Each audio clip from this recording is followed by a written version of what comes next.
Hello friends, எல்லாரும் எப்படி இருக்கீங்க? இன்னைக்கு நம்ம வீடியோல சாதம் மீதம் ஆயிடுச்சுனா என்ன செய்யறதுன்னு இனி யோசிக்காம நல்ல இன்ஸ்டன்ட்டா ஒரு 10 ல இருந்து 15 நிமிஷத்திலேயே நம்ம சாதம் வந்து ரெண்டு வகையான விதத்துல செய்ய போறோம். வாங்க எப்படி செய்யறதுன்னு பார்க்கலாம்.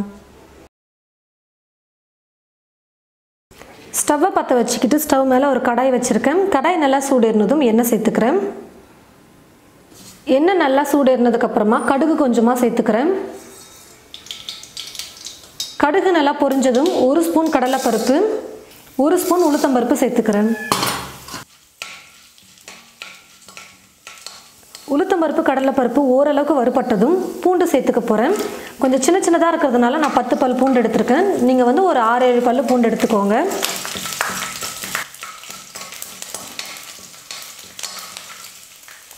பருப்பு நல்லா வறுபட்டதுக்கு அப்புறமா 4 வரமிளகாவை எடுத்து நான் கட் பண்ணி வச்சுருக்கேன். அதை சேர்த்துக்கிறேன். 2 பெரிய வெங்காயம் எடுத்து பொடியாக கட் பண்ணி வச்சுருக்கேன். அதை சேர்த்துக்கிறேன். கொஞ்சம் கருவேப்பிலை,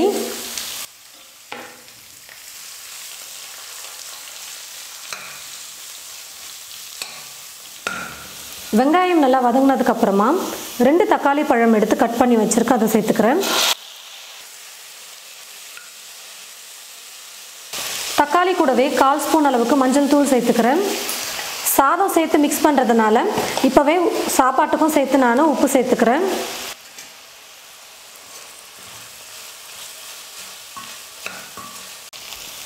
தக்காளியை சேர்த்து நல்லா வதக்குனதுக்கு அப்புறமா சாதம் வந்து சேர்த்துக்கலாம். மீதமான சாதம் வந்து நான் எடுத்து வச்சுருக்கேன். கையில் கொஞ்சம் நல்லா உதிரியாக உதிர்த்துக்கோங்க.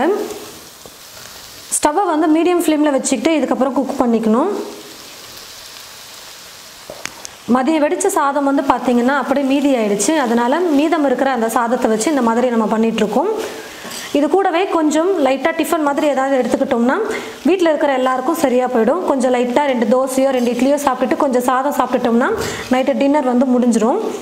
இதே மாதிரி தான் நைட்டு வெடித்த சாதம் மீதி இருந்தாலும் நீங்கள் காலையில் செஞ்சுக்கலாம். லைட்டாக டிஃபன் மாதிரி கூட எடுத்துக்கிட்டு கொஞ்சம் சாதம் சாப்பிட்டுட்டோம்னா எல்லாருக்கும் டின்னரோ இல்லை பிரேக்ஃபாஸ்ட்டோ முடிஞ்சிடும். சாதம் சேர்த்து நல்லா கலந்து விட்டதுக்கப்புறமா உப்பு மட்டும் நீங்கள் செக் பண்ணிக்கோங்க. உப்பு மட்டும் கம்மியாக இருந்ததுன்னா கொஞ்சம் உப்பு சேர்த்துட்டு மிக்ஸ் பண்ணிக்கோங்க. குறைஞ்சது ஒரு 5 நிமிஷமாவது ஸ்டவ்வை மீடியம் ஃப்ளேமில் வச்சுக்கிட்டே குக் பண்ணிக்கலாம்.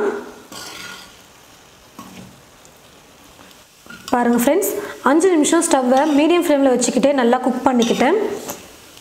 இப்போ நான் ஸ்டவ் ஆஃப் பண்ணிக்கிறேன். சாதம் வந்து ரெடி ஆகிடுச்சு. ரொம்பவே இன்ஸ்டண்ட்டாக செய்யக்கூடிய ஒரு ரெசிபி தான் இது. மீதமான சாதம் இருந்ததுன்னா ஒரு 10 நிமிஷத்தில் இந்த ரெசிபி நீங்கள் செஞ்சிடலாம். மீதமான சாதத்தில் மட்டும்தான் செய்யணுமா அப்படின்னு இல்லை. நீங்கள் நல்லா சூடாக சாதம் வடித்து கூட இந்த ரெசிபியை நீங்கள் செய்யலாம். நல்லா டேஸ்டியாக இருக்கும். சாதம் வந்து மீதி ஆயிடுச்சுன்னா அதை வந்து முதல்ல நீங்கள் என்ன செய்யறதுன்னு யோசிக்காமல் டக்குன்னு நம்ம ஒரு ரெசிபி செய்யலாம். முதல்ல கையில் வந்து சாதத்தை நல்லா உதிர்த்துக்கோங்க. உதிரியாக வர மாதிரி நல்லா கையில் வந்து உதிர்த்து எடுத்துக்கோங்க. ஒரு கிண்ணத்தில் புளியை வந்து எடுத்து நான் ஊற வச்சுருக்கேன். தண்ணி வந்து பார்த்திங்கன்னா கொஞ்சமாக சேர்த்து தான் ஊற வைக்கணும். ஒரு சின்ன லெமன் சைஸுக்கு நான் வந்து புளி எடுத்து ஊற வச்சுருக்கேன். இப்போ இந்த புளி கரைசல் கூடவே நான் வந்து உப்பு சேர்த்துக்க போகிறேன். 1/4 ஸ்பூன் அளவுக்கு மஞ்சள் தூள் சேர்த்துக்கிறேன். இப்போ இதெல்லாத்தையும் சேர்த்து நல்லா கரைச்சிக்கலாம். புளியை நல்லா கரைச்சதுக்கப்புறமா எடுத்து வச்சுருக்கிற சாதத்தில் வடிகட்டி சேர்த்துக்கிறேன். இப்போ சாதத்தோடு சேர்த்து இந்த புளி கரைசலை நல்லா மிக்ஸ் பண்ணி விட்டுக்கலாம்.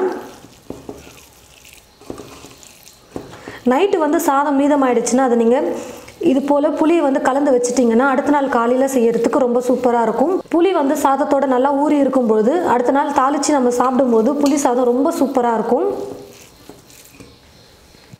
புளி கரைசல் சேர்த்து நல்லா சாதத்தோடு மிக்ஸ் பண்ணதுக்கப்புறமா சாதத்தை வந்து கொஞ்சம் இந்த மாதிரி நல்லா அழுத்தி விட்டுடுங்க. நல்லா டைட்டாக அழுத்தி விட்டுட்டு ஒரு பிளேட் போட்டு மூடி வச்சுடுங்க. ஃப்ரிட்ஜிலலாம் வைக்க தேவையில்ல, வெளியிலே வச்சுடுங்க போதும். நைட்டு ஃபுல்லாக ஊறினதுக்கப்புறமா அடுத்த நாள் காலையில் நம்ம இந்த சாதத்தை தாளிச்சிக்கலாம். பாருங்கள் ஃப்ரெண்ட்ஸ், நைட்டு மீதமான சாதத்தில் வந்து நம்ம புளி வந்து கரைச்சி நல்லா மிக்ஸ் பண்ணி வச்சுருந்தோம். இப்போ அடுத்த நாள் காலையில் வந்து இப்போ இந்த சாதத்தை நான் வந்து தாளிச்சிக்க போகிறேன். ஸ்டவ்வை பற்ற வச்சுக்கிட்டு ஸ்டவ் மேலே ஒரு கடாய் வச்சுருக்கேன். கடாய் நல்லா சூடேறினதும் எண்ணெய் சேர்த்துக்கிறேன். எண்ணெய் நல்லா சூடேறினதுக்கப்புறமா கடுகு கொஞ்சம் சேர்த்துக்கிறேன். கடுகு நல்லா பொரிஞ்சதும் பூண்டு வந்து சேர்த்துக்க போகிறேன். ஒரு 7-8 பல் சேர்த்துக்கிறேன். இது கூடவே 1 ஸ்பூன் கடலை பருப்பு 1 ஸ்பூன் உளுத்தம் பருப்பு சேர்த்துக்கிறேன்.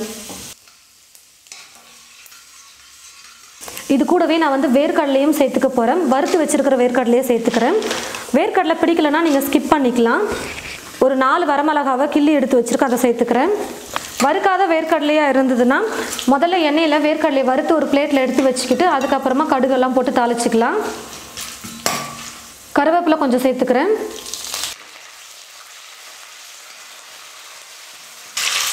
இப்போ கலந்து வச்சிருக்கிற சாதத்தை சேர்த்துக்கலாம்.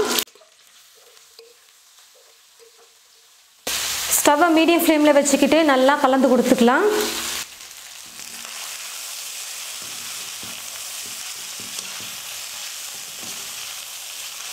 நான் கொஞ்சம் சாதம் சாப்பிட்டு பார்த்தேன், உப்பு வந்து கொஞ்சம் கம்மியாக இருக்குது. அதனால் இப்போ நான் உப்பு கொஞ்சமாக சேர்த்துக்கிறேன்.